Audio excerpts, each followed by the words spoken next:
অবশেষে আমাদের টুকটুকি পাখিটা এখন আল্লাহর রহমতে একদম সুস্থ হয়ে গেছে। একদম বলতে 90% সুস্থ তো বলা যায়। মানে জ্বর নাই বা ওরকম যেরকম সিভিয়ার রকমের কাশি ঠান্ডা ছিল সেটাও নাই। এখন সে একটু হাসতেছে, খেলতেছে, মানে এখন সে স্বাভাবিক আছে আলহামদুলিল্লাহ। এই অসুখ বিসুখের চক্করে তো এবার কোথাও ঘুরতে যেতে পারলাম না উইন্টার ভ্যাকেশন, কিন্তু সাফওয়ান সানায় কোনোভাবেই মানতে নারাজ। তারা অবশ্যই স্নো দেখতে যাবে। তো ফাইনালি একটা প্ল্যান করছি সবাই মিলে স্নো দেখতে যাওয়ার। আমরা মেয়েরা যেমন নিজেরা সাজতে পছন্দ করি, ঠিক তেমনই সাজাতেও পছন্দ করি। এই যে আমার ছোট্ট সানায়া পাখিটাও পর্যন্ত কি পরিমাণ খুশি হয় তার রুমটা যদি একটু সুন্দর করে গোছায় দেয়। আর এখন তো সে নিজে আমার সাথে প্রত্যেকটা কাজ বসে বসে করে। যতক্ষণ আমি তার ঘর গোছাবো সে আমার সাথে বসে বসে গোছাবে। কালকে থেকে অফিস শুরু হয়ে যাবে, এরপরে দোকানপাটে ওইভাবে যখন ইচ্ছা তখন ঘুরে বেড়াতে পারবো না। এই জন্য আজকে লাস্ট ভ্যাকেশনের ডেতে একটু সবাই মিলে দোকানে গেছিলাম। কেনাকাটা শেষ করার পরে গেছিলাম হচ্ছে এক ভাবির বাসায়। অনেক লেট নাইট আড্ডা দিয়ে ফাইনালি বাসায় ব্যাক করলাম রাত 12:30টায়। হ্যালো, আসসালামু আলাইকুম। কেমন আছেন সবাই? আপনাদের সবার সাথে অনেক দিন কথা হয় না। অ্যাকচুয়ালি রেগুলার ব্লগ আপলোড করি দেখে দুই একদিন মিস হলেই মনে হয় যেন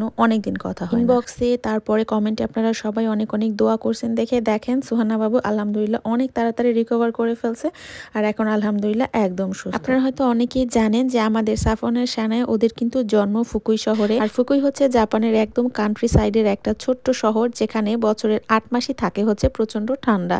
এর মধ্যে 3-4 মাস থাকে হচ্ছে বরফ। ওই বরফের ভিতরে ছোট থেকে ওদের বড় হয়ে বেড়ে ওঠা, মানে যতটুকু বড় হয়েছে আর কি। তো এই গত 2 বছরে আমরা তো এখন টোকিওতে থাকি আর এখানে তেমন একটা ঠান্ডা নাই, আর বরফ তো বলতে গেলে পরে। এই কারণে প্রতি বছরই ওদেরকে নিয়ে আমরা বরফ দেখতে যাই। এবছর তো সেটা করতে পারি নাই, কিন্তু তারা কোনোভাবেই মানতে রাজি না। সাফওয়ান বারবার বলতেছে কোথাও যাব, চলো কোথাও বেড়াতে যাই, হোটেলে থাকবো। তাই অবশেষে সবাই সুস্থ হয়ে এখন প্রথমে প্ল্যান করেছে যে সবাই মিলে আমরা একটু বরফ দেখতে যাব। বাচ্চাদের কাপড় চোপড় ম্যাক্সিমামই ছোট হয়ে যায়, নেক্সট ইয়ারে কাজে লাগে না। ওগুলোই আজকে দেখলাম, যেগুলো যেগুলো ছিল না সেগুলো যাতে বিকেলবেলা কিনতে যেতে পারি। কয়েকদিন আগে আমার সানায়ের জন্য একটা সুন্দর কমফোর্টার সেট নিয়ে আসছিলাম বাংলাদেশ থেকে। আবার ব্ল্যাঙ্কেটও আছে। ব্ল্যাঙ্কেটও আছে? হ্যাঁ, আচ্ছা আচ্ছা, এটা দুইটা আছে না? হ্যাঁ সেটা ব্ল্যাঙ্কেট আর বেড কভার আছে, পিলো কভার আছে। যেদিন থেকে কুরিয়ারটা রিসিভ করছে সেই দিন থেকে মাথা নষ্ট করে দিছে যে কবে আমার বেড কভার চেঞ্জ করবা, কবে আমার রুমটা গোছাই দিবা। মানে আমি দেখলাম যে একটা ছেলেও তো আমি পারলাম আর একটা মেয়েও আমি পারলাম রে বাবা। মেয়েরা সবসময় হচ্ছে খালি সারাক্ষণে গোছাগাছি, একটু সাজানি গোজানি, এগুলো নিয়ে যে এত কনসার্ন থাকে। অ্যাকচুয়ালি আমরা বড়রা তো থাকি, বাট ছোট বাচ্চারাও যে এত কনসার্ন থাকে এটা আমার সানাইকে না দেখলে আমি বুঝতে পারতাম না। এটা বেশি পছন্দ। এটা ফুলটা এখানে ফুল আছে কিন্তু এরকম ফুল না। এরকম সুন্দর ফুল না? হ্যাঁ এখানে সুন্দর ফুল তুমি দরকার ছিল তোমার? হ্যাঁ। এই নাও তোমার ফুল। বাংলাদেশের একটা অনলাইন পেজ RIST রিস্ট, ওনাদের পেজ থেকে আমি এই কমফোর্টার সেটটা অর্ডার করছিলাম। এর আগেও কিন্তু ওনাদের পেজ থেকে আমি একটা কমফোর্টার সেট অর্ডার করছিলাম। ওইটার কোয়ালিটি এত প্রিমিয়াম ছিল আর এত সুন্দর কটন ফেব্রিক যে আমি আবার অর্ডার দিয়েছি। আমার এত ভালো লাগে। কমফোর্টার সেটটা হচ্ছে কিং সাইজের, হয়তো অনায়াসে 2-3 জনের মধ্যে ঢুকে যেতে পারবে। আর যে কমফোর্টারটা বাট এটা কিন্তু বেশ থিক আর খুব দ্রুত এটা গরম হয়। যারা কোয়ালিটি নিয়ে কনসার্ন তাদের জন্য এটা বলে দিলাম, কারণ এর আগেও আমাকে অনেক ইনবক্স করে জিজ্ঞেস করছিলেন যে আপু কোয়ালিটি কেমন, অর্ডার করবো কিনা। আপনারা একেবারে নির্দ্বিধায় অর্ডার করতে পারেন। আমি যে জিনিসটা ব্যবহার করে ভালো মনে করি আমি শুধুমাত্র সেটাই রিকমেন্ড করি, না হলে কিন্তু আমি কোনো কিছুই আমার পেজে রিকমেন্ড করি না। আর পুরো রুমটা সেট করার পরে আমার সানায়া এত খুশি হয়েছে যে সে খুশিতে সমানে লাফাইতেছিল। তার এত পরিমাণ পছন্দ হয়েছে বেড কভারটা। সানায়া, এটা কার রুম? আমার রুম। তোমার রুম? তোমার রুমে কি আছে?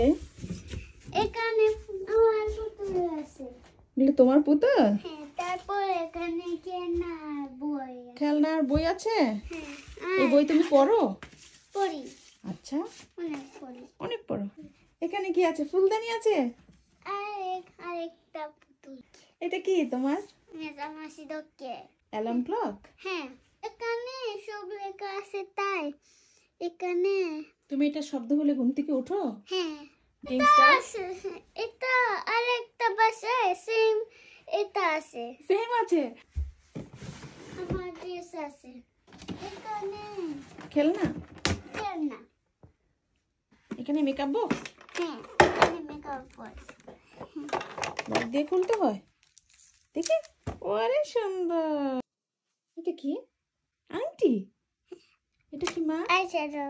কিভাবে লাগায় আইশ্যাডো তুমি জানো? জানি। কিভাবে লাগায়? নিয়ে ওয়াও, এটা একটা চিরুনি। চিরুনি। জট লেগে গেছে? চোখ লেগে গেছে। থাক মামা আশ্রয় দিব। এটা কিন্তু হচ্ছে না সানায়া। এটা খেলনা তাই। কেন না? কেন? সত্যি সত্যি না?